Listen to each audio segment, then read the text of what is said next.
Marcos, capítulo 10.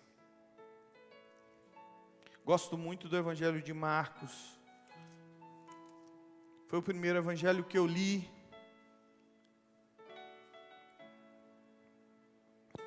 E hoje por ser um dia que a gente está aqui falando de família, eu não poderia estar falando de outra coisa. Na verdade, eu fui teimoso. Passei a semana toda preparando um sermão no profeta Jeremias 29, né? Casar e multiplicar. Aí chegou o sábado de manhã, o Espírito Santo falou assim: você preparou isso aí? Mas vamos ter tanta coisa de família, e você vai falar outra coisa, né? Ele tentou me avisar, mas eu fui que nem Balaão, né? Tem hora que a gente precisa de uma mula para alertar a gente. Bom, então eu quero falar sobre isso. Não as embaraçais, é o tema do nosso sermão. Eu quero ler Marcos capítulo 10, do versículo 13, uma pequena perícope. Jesus abençoa as crianças, do versículo 13 ao versículo 16. Esse texto se encontra nos três evangélicos sinóticos: Marcos, Mateus e Lucas. Diz assim: então trouxeram-lhe algumas crianças para que as tocasse, mas os discípulos os repreendiam. Jesus, porém, vendo isso, indignou-se e disse-lhe: deixai vir a mim os pequeninos, não os embaraceis, porque dos tais é o reino de Deus. Em verdade vos digo, quem não recebeu o reino de Deus como uma criança, de maneira nenhuma entrará nele. Então, tomando-as nos braços, impondo-lhes as mãos, as abençoava. Amém. Oremos. Pai, muito obrigado pela leitura da Tua palavra. Senhor, que mais uma vez ela possa purgar de nós, nos santificar, como diz a Tua própria palavra. Ela é quem nos santifica, ela é a verdade, e que Tu possa me usar, Pai, para transmitir isso nessa noite, em nome de Jesus, amém, amém. Como eu falei, queridos, da minha teimosia, que noite maravilhosa, formatura da família, famílias sendo abençoadas, isso mexe com o meu coração, né? Principalmente porque além de você estar casado, ter filhos, eu estou envolvido com esse ministério na igreja. Confesso que de cara eu não fiquei tão feliz. Eu trabalhava com jovens, comecei com adolescentes, jovens e tal. E cada dia Deus tem me dado o sopro para dizer assim: Leonardo, e me empolgado em estar junto com as famílias. Mas aqui estamos num texto que Jesus abençoa as crianças. Eu gosto sempre de pensar de forma mais ampla. Jesus é o nosso paradigma. Jesus é o nosso modelo. E que modelo? É um modelo maravilhoso. É aquele que a gente olha e aí a gente apruma, acerta, corrige. Nós precisamos de Jesus o tempo todo. Alguns dias atrás alguém me perguntou: pastor, mas é difícil.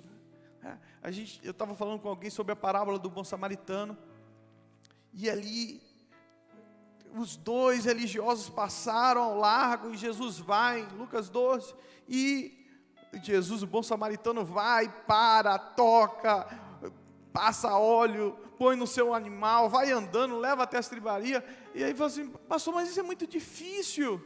Eu falei: mas ali está o modelo. O bom samaritano é Jesus. A gente tem que imitá-lo, buscar ser parecido. Mas é claro que às vezes isso não é para tornar a gente pesado, é muito contrário, é para nos dar orientação. É para que, se a gente agir dessa forma, pelo contrário, de vez de ser leve, de vez de ser pesado, vai ser leve, vai ser maravilhoso. Mas eu não consigo. Eu falo: ninguém consegue. O próprio apóstolo Paulo, que disse ser de meus imitadores como eu sou de Cristo, ele diz assim: eu esmurro o meu corpo, eu luto contra mim mesmo, eu sou um homem miserável, eu sou o pior de todos os pecadores. Mas a gente precisa ter e olhar para Jesus. Hebreus fala isso, que a gente tem que desatar de tudo e ir olhando firmemente para o autor e consumador da fé. Por isso que o Evangelho é maravilhoso, que o Evangelho nos dá norte. E eu creio que esse texto nos dá norte para a gente pensar como igreja, como família, sobre os nossos filhos. Jesus estava ali. Onde que ele estava? Operando maravilhas no seu meio, tinha atravessado o mar. Mateus 19 diz que ele estava curando, abençoando. Marcos já entra no texto do divórcio, quando ele estava fazendo isso com uma multidão de pessoas.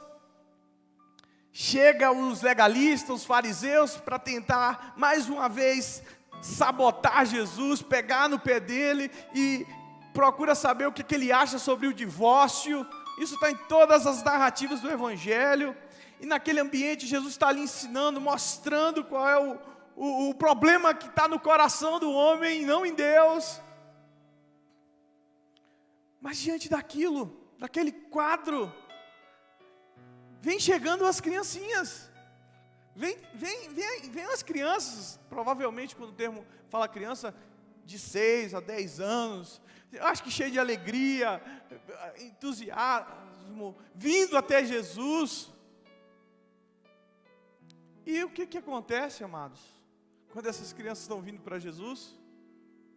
O que o texto nos diz?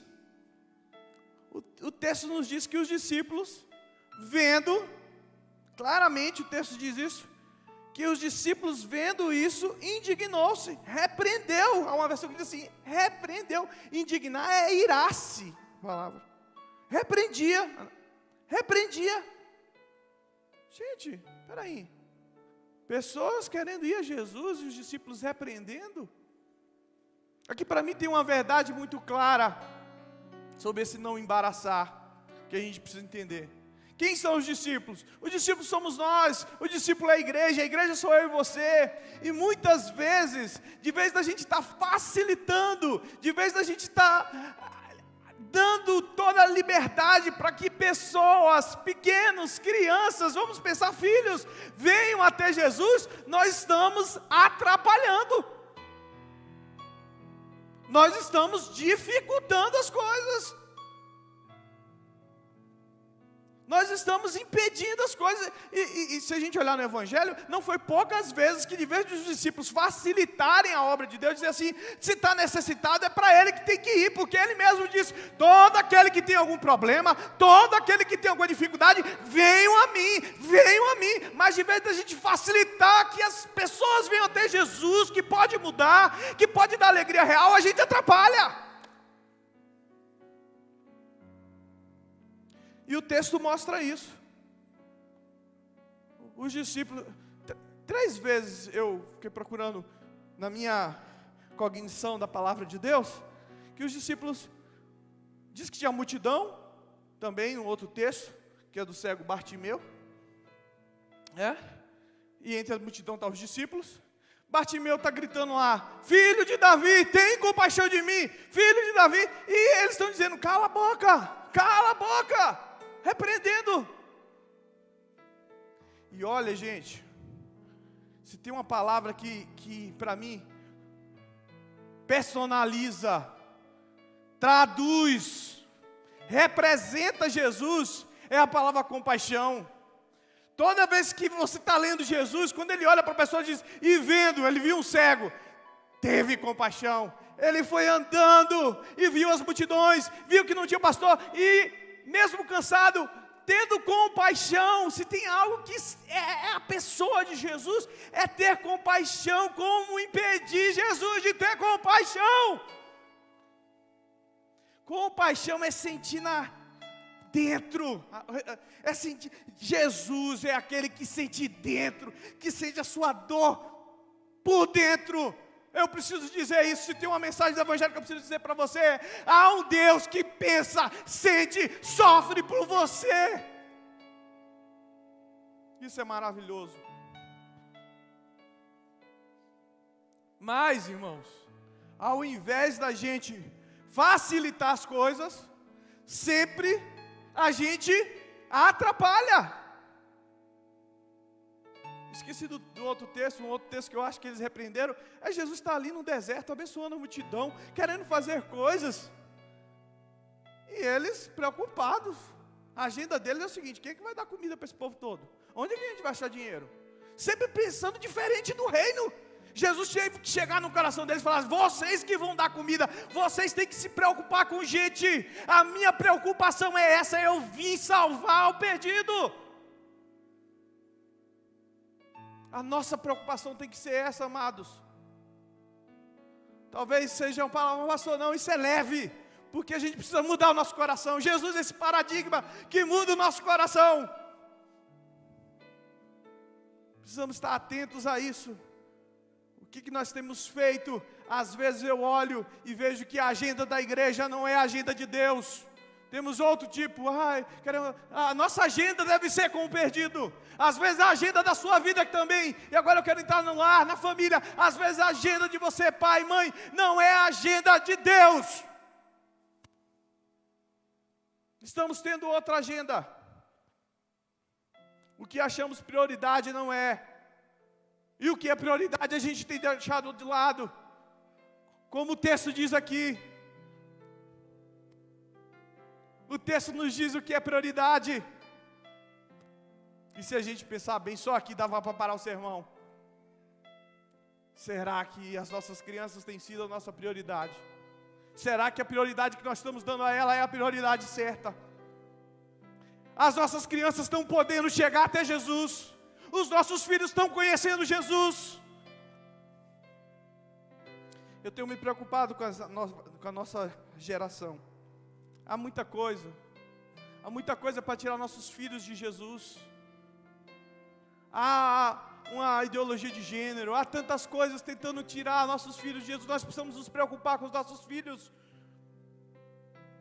Eu vibrei com a ideia aqui da Liliane, ela falou comigo: pastor, eu quero voltar, eu quero fazer o coro infantil, porque eu já vi o coro infantil nessa igreja.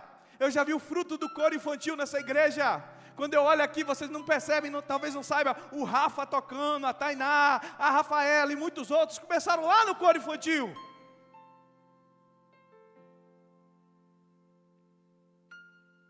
Precisamos mudar a nossa agenda.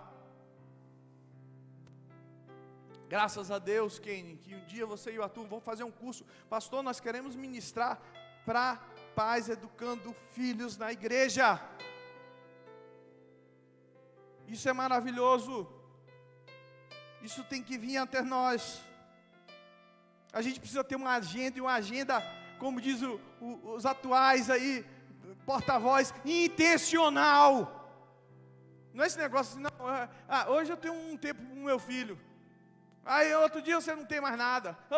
Para tudo você tem tempo, querido. Você já marcou lá na sua agenda o dia que você vai para a academia e você não abre mão de segunda, terça, quarta, quinta ir na academia. Você não abre mão de ir para o seu trabalho, de apresentar um trabalho. Se você trabalha como na área jurídica, eu trabalho, hoje é dia, eu não posso passar de hoje. Você sabe que tem aquele compromisso. Você sabe de tantas coisas e você não abre mão. Você não abre mão de ter o seu dia, a galera do pedal que está aí muito feliz, de ter, esse dia que é o meu pedal, é intencional, mas para o seu filho não é intencional. É quando dá. É quando sobra um tempo. Tem na sua agenda o seu horário para o seu filho? Que dia é? Quando é? Essa semana não vai dar não. A outra também não. Eu estou há 4 semanas querendo comprar um ukulele, que eu quero ensinar o Felipe a tocar ukulele. Cara, todo dia eu falo assim: não deu hoje de novo. Não deu. A Gabriela sabe disso. Porque ele gosta de cantar, de tocar. E um dos meus sonhos, que era o sonho do meu pai, que se realizou, de tanto ele insistir, é de ver meus filhos aqui comigo no altar. É um sonho tão pequeno, mas tão grande, que você nem sabe como esse sonho é grande. Queridos, nossas crianças estão sofrendo. A prostituição bate na porta do seu filho todo dia lá na internet. Abusos. Eu tenho um texto aqui que eu botei. Eu baixei esse livro, não li todo, mas a introdução é fantástica. Deixa eu ver se eu vou conseguir passar. Senão o pessoal da técnica dá um loop aí para mim e passa, por favor. As crianças aprendem com o que vivenciam. Alguém já leu esse livro? Olha só o que a Dorothy Line, ou sei lá como é isso aí, o nome dela. Se uma criança vive com crítica, aprenderá a condenar. Isso está logo na abertura do livro dela. Se uma criança vive com hostilidade, aprenderá a lutar. Se uma criança vive com vergonha, aprenderá a culpa. Se uma criança vive com tolerância, aprenderá a ser paciente. Se uma criança vive sendo ridicularizada, aprenderá a ser tímida. Se uma criança vive sendo encorajada, aprenderá a ser confiante. Se uma criança vive com honestidade, aprenderá a justiça. Se uma criança vive com segurança, aprenderá a ter fé. Se uma criança vive com aprovação, aprenderá a gostar de si mesmo. Se uma criança vive com aceitação, aprenderá a amizade e aprenderá a achar amor no mundo. Nós precisamos, queridos, pensar. Eu creio que a gente vive o que está em Lucas 15. O que é que está em Lucas 15, pastor? Aquelas 3 parábolas que fala de filhos perdidos dentro de casa, fora de casa. Lucas 15, na segunda parábola, diz que uma mulher perdeu uma dracma. Ela perdeu uma moeda que é insignificante. Mas eu pergunto para vocês, e vocês poderiam me dizer, que eu sei que vocês conhecem o texto de Lucas 15, onde foi que aquela mulher perdeu a dracma? Onde ela perdeu aquele valor? Dentro da sua própria casa. Aquela mulher perdeu aquele valor dentro da sua própria casa. E às vezes a gente está assim, pelo descuido, pela desatenção, por nossos halls de atividades, por relatórios, contas, cursos, cansaços, horas intermináveis de trabalho. A gente não ora mais pelos nossos filhos. Filhos que vão se perder dentro de casa. Agora voltando ao texto, que às vezes a gente sai do texto, mas tem que voltar para o texto. Eu vejo Jesus aqui dizendo, por que vocês estão impedindo? E também eu poderia argumentar mais, dizer, a gente às vezes, por causa da nossa vida dentro de casa, a gente está impedindo esses filhos de vir a Jesus. Com o nosso testemunho, com a nossa vida meia boca. A Bíblia fala em Provérbios 22, 6, o que, amados? Ensina a criança aonde? No caminho. Não é ensina o caminho, não é falar, mas é conviver, é demonstrar, é mostrar, é agir, é fazer com que essa criança note em você a presença de Deus que você crê.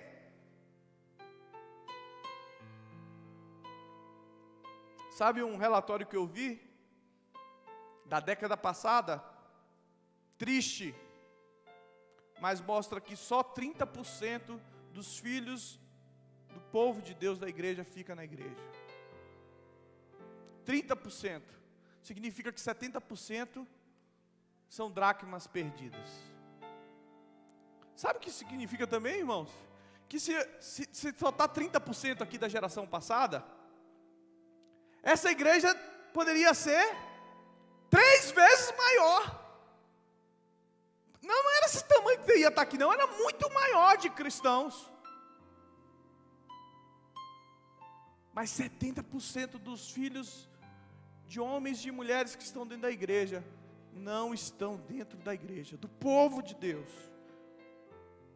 Talvez pela igreja, o âmbito, e eu louvo a Deus pela vida do Duda e da Késia, que fizeram uma revolução aqui na igreja. Sempre eu olho o Duda e a Késia, eu sou meio Kenny, eu gosto das coisas meio organizadas, e ter minha loucura, e sempre quando o Duda e a Késia estão aqui, tem essa bagunça que as crianças fazem, mas é uma bagunça de felicidade, É uma bagunça que organiza, que faz com que as crianças se sintam bem nesse lugar, que faz com que seu adolescente, filho adolescente, se sinta amado. E uma das coisas que o Duda já me falou muitas vezes, que me constrange, que eu já ouvi da boca dele é: Léo, o objetivo nosso é fazer dessa igreja o lugar mais querido pelos nossos filhos. O lugar mais desejoso dos nossos filhos. Então eu falo: não importa a bagunça que você faz então, Duda, se vira com o pastor Edinaldo depois. Faça isso, mas que os nossos filhos estejam aqui. Nós precisamos disso, queridos. Nós precisamos.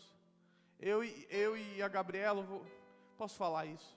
Nós uma vez estávamos numa igreja, que a estrutura do departamento infantil era ridícula. E pior, era muito quente. E pior, os filhos dentro da igreja não podiam fazer barulho nenhum. Um dia a gente estava lá com o Abner, né, amor? E eu sei disso porque eu vi minha esposa chegar em casa revoltada, triste, chorando, dizendo assim: eu só vou lá porque você é pastor.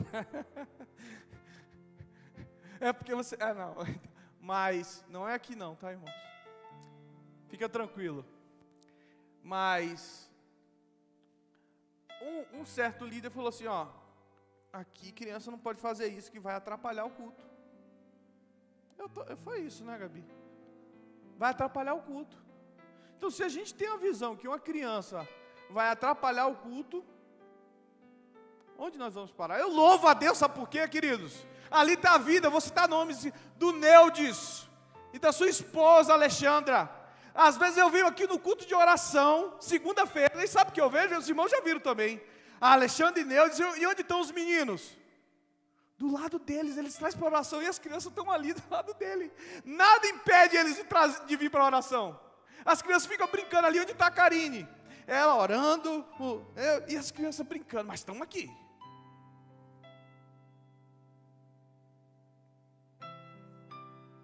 Amados, os discípulos queriam repreender as crianças. Obrigado, Alexandra. Seu testemunho me edifica. E nós precisamos disso. Às vezes os pais investem em tanta coisa. A gente não tem dó de dar tanta coisa para os nossos filhos, mas a gente não investe nos nossos filhos aqui na igreja. Eu já passei por todas as séries aqui da igreja. Eu já passei, há 11 anos eu estou aqui, então já fui pastor de adolescente, de jovem e tal. E eu já fiz muito acampamento para eles. E eu já vi tanto pai chorar para pagar um acampamento de adolescente, que é um negócio tão barato.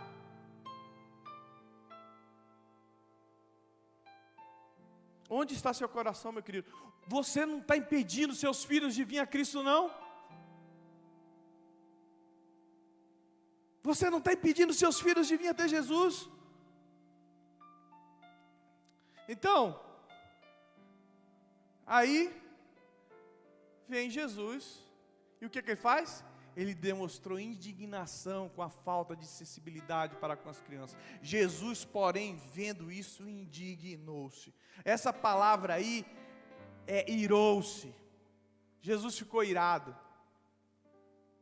3 vezes na Bíblia Jesus ficou irado. É claro que Jesus fica irado e não peca. Isso é um assunto para outro sermão, porque ele é justo, perfeito e bom. Mas Jesus irou por 3 vezes. Irou nesse exemplo, nessa situação do nosso texto.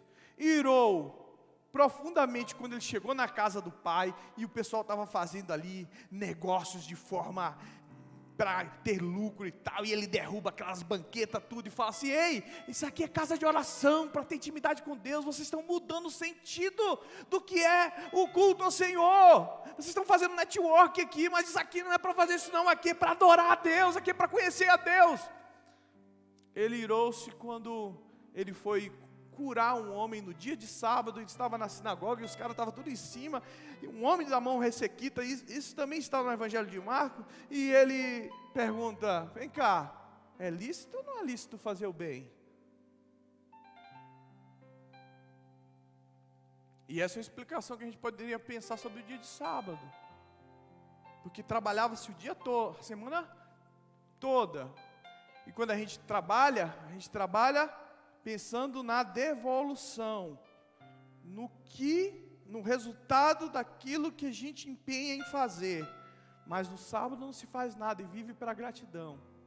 Então fazer qualquer coisa em favor, a benesse do outro, fazer sem ganhar nada, fazer em pró, fazer sem esperar receber, é mais do que sagrado. Por isso que diz que a verdadeira religião é acudir os órfãos e as viúvas.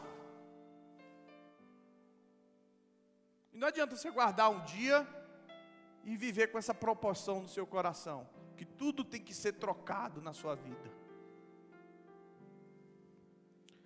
Mas Jesus repreendeu. Jesus olhou que vocês não estão, o compasso de vocês está fora do meu. Olha a dureza do coração de vocês. Jesus, vamos lá. Jesus ensina os discípulos e disse-lhe: deixa vir a mim os pequeninos, não as embaraçais, porque dos tais é o reino de Deus. Deixa vir a mim os pequeninos. Sabe o que Jesus está dizendo para mim e para você? O que é deixar vir a mim? Não, eu tenho uma atenção para elas. Se vocês não querem dar atenção, eu dou atenção. E eu poderia prolongar isso aqui, aumentar a minha exegese, dizer assim: se você se considera um pequenininho, se você se considera um rejeitado, se as pessoas estão impedindo você, eu vou te dizer: Jesus tem atenção para a sua vida. Mas mais do que tudo, fazendo a expressão do texto, Jesus estava dizendo assim: eu tenho uma atenção para as crianças, eu tenho tempo para elas, elas são prioridades na minha agenda.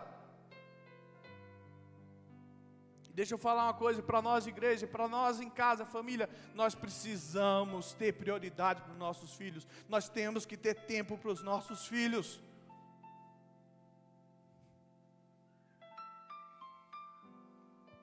Isso é uma coisa maravilhosa que Jesus está nos ensinando aqui. Nossos filhos precisam gostar de estar com a gente. Nossos filhos, e eu fico feliz aqui na igreja que a gente tem esse ambiente, né? Que as crianças gostam de estar aqui. Quando termina o culto, muitas vezes eu sou muito prestigiado aqui, gente. Como Deus me ama. Algumas crianças vêm aqui falar comigo, isso me emociona. Todos os pastores são assim, mas é muito maravilhoso quando é com você, né? Você é um pouco egoísta. Aí vem, pastor Léo, isso é maravilhoso.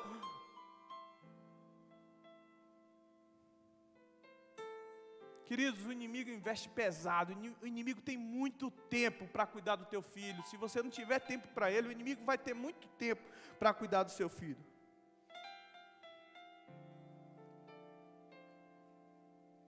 Vamos lá. Outra coisa que Jesus faz aqui é exortar a não embaraçarmos as crianças. Ele diz assim: não as embaraçais. Como é que a gente pode embaraçar nossos filhos? Dar nó na vida dele? Com a nossa vida. A história está aí. Quando se olha para a Europa hoje, a Europa é um mundo pós-cristão. Os filhos de crente não se tornaram crentes lá. Por quê? Porque uma geração que viu a reforma, que viu Calvino, Lutero, os Zwingli, que viu os grandes homens, os grandes avivalistas, que ouviu Charles Spurgeon, que ouviu tanta gente e não tem mais fé viva quase na Europa. Por quê, queridos?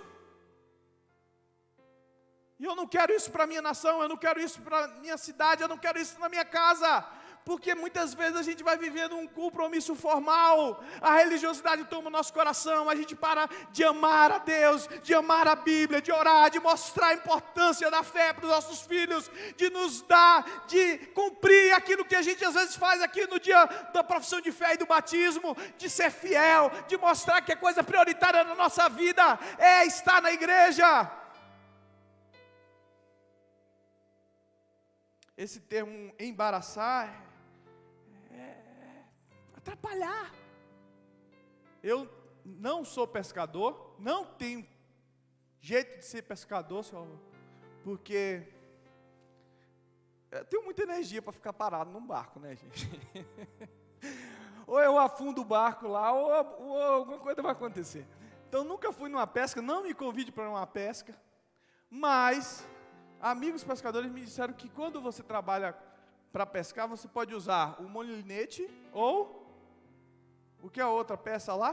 Carretilha, não é isso? Um é fácil, jogou. Só que se diz que quando se joga carretilha, que tem muita pressão, você tem que ficar medindo com o dedo e tal. É isso, né? Por quê? E se você não fizer isso certo, ali enrola. Enrolou.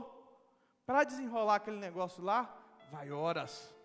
Vai tempo. Tem gente que joga fora a linha. Por quê? O que eu aprendi? Porque mesmo você desenrolando aquela linha, ela fica toda assim, ela não fica mais reta. Então vai dar uma certa dificuldade. Porque você não teve a precisão, porque embaralhou. Por quê? Então, queridos, precisamos cuidar dos nossos filhos. Precisamos ter esse olhar para nossas crianças. E aí vem as 3 últimas coisas que eu vejo desse texto para os nossos filhos, para a nossa família. Jesus as toma no braço. Jesus as toma no braço. O que é tomar no braço? Proteção, cuidado, acolhimento. Dizer, ei filhão, eu vou te dar apoio. Eu estou contigo. Eu vou cuidar de você. Nós somos amigos. A gente precisa tomar nossos filhos nos braços. A gente precisa cuidar, a gente precisa oferecer confiança. Seu filho é seu amigo. Ele tem condição de falar qualquer coisa com você. Você pode conversar com seu filho francamente. Então Jesus toma nos braços. E aí segue, então, Jesus impõe as mãos sobre as crianças. E impõe a mão aqui, queridos, quer dizer que Jesus está ali passando unção, passando graça.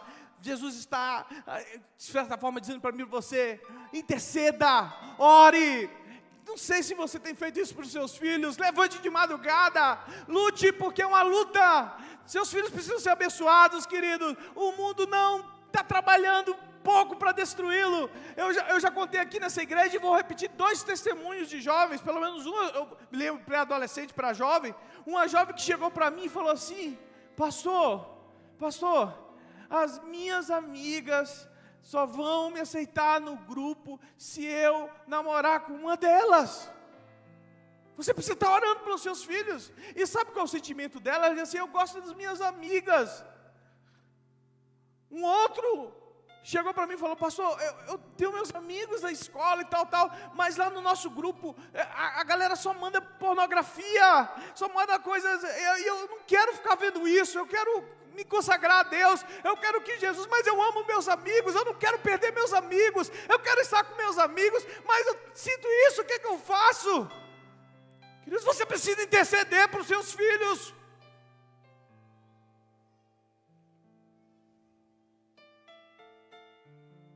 Sabe o tanto de rejeição, de coisa que os nossos filhos vão enfrentar? Nessa pegada? Quando ele diz que é cristão, se a gente não ficar lá, ó, Senhor, Senhor.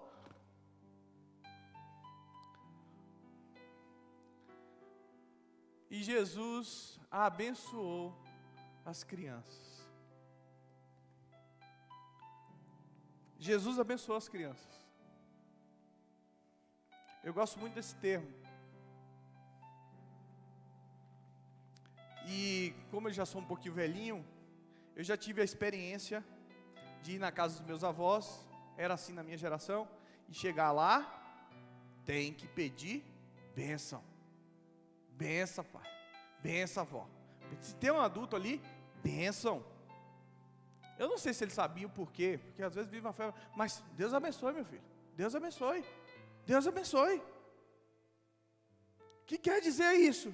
Quer dizer, está afirmando o valor do outro, está trazendo graça, está dizendo, você é graça de Deus em minha vida. E facilmente a gente fala coisas, presta atenção nisso que eu estou falando, que de vez de trazer graça, traz desgraça ao coração dos nossos filhos. Eu vou abrir algo no meu coração aqui para vocês, queridos. Eu amo muito meu pai. Eu amo muito meu pai, muito. Eu amo meu pai de uma forma que eu não sei falar como eu amo esse homem. Mas o meu pai, várias vezes quando eu era criança e adolescente, dizia para mim: Leonardo, você não sabe fazer nada direito. Você não sabe fazer nada direito. E aquilo muitas vezes me machucou. Aquilo muitas vezes foi uma barreira na minha vida para tudo que eu ia fazer. Queridos, nós precisamos abençoar os nossos filhos. Eu sei que muitas vezes se a gente chegar em casa, faça um teste, chegue na sua casa, pega lá a sua mulher e fala assim: amor, como você é maravilhosa, como você é gente boa, como você é legal. Começa a elogiar. Sabe o que vai acontecer, irmãos? Provavelmente sua esposa vai dizer assim: o que você está querendo? Porque você é só pedrada, todo dia. É só xingamento, é só denegrir, é só falar mal. Que na hora que fala bem, desconfia. Queridos, nós precisamos abençoar os nossos filhos. Temos que levantar pais e mães abençoadores nessa noite aqui, nesse lugar, amém, amados? Pais e mães que digam: bendito é o meu filho, bendito é minha filha. Como Jesus nos ensina. E nesse texto tem a parte, né, que eu não coloquei, que fala assim: porque dos tais é o reino dos céus. Porque o reino do céu é feito de criança, daquilo que às vezes a gente despreza, porque os nossos valores são totalmente invertidos com os valores do reino dos céus. O que a gente pensa que é valor e que a gente está construindo como valor, na verdade não serve nada, fica só aqui. A gente precisa inverter os valores. O valor para o reino dos céus são pessoas, o valor está nos nossos filhos, a herança do Senhor são os nossos filhos. Vamos parar com isso, queridos. O nosso valor é a nossa família. Esses são os movimentos de Jesus: tomar, abraçar, tocar, abençoar. Sabe, uma vez, e eu termino aqui, concluo meu sermão, eu pedi para a Késia trazer as crianças para que a gente ore com os nossos filhos nessa noite. Um pastor terminou um sermão evangelístico na sua igreja. Foi aquele sermão maravilhoso. 9 pessoas vieram à frente da igreja. Muita gente reconheceu Jesus, se rendeu a Cristo. Mas no meio daquelas 9, Maurício, tinha uma criança.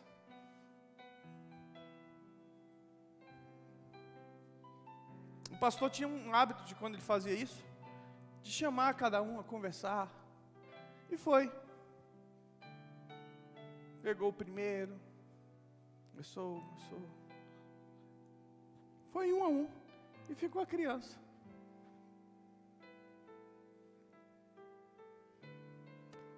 E ele estava para ir embora. A criança estava ali. Aí ele olhou e falou assim: ah, você ainda está aí? Como é seu nome? Perguntou. Meu nome é Dalvinha. Vamos botar Dalvinha. Oi, Dalvinha. Ei, pastor, Jesus me tocou.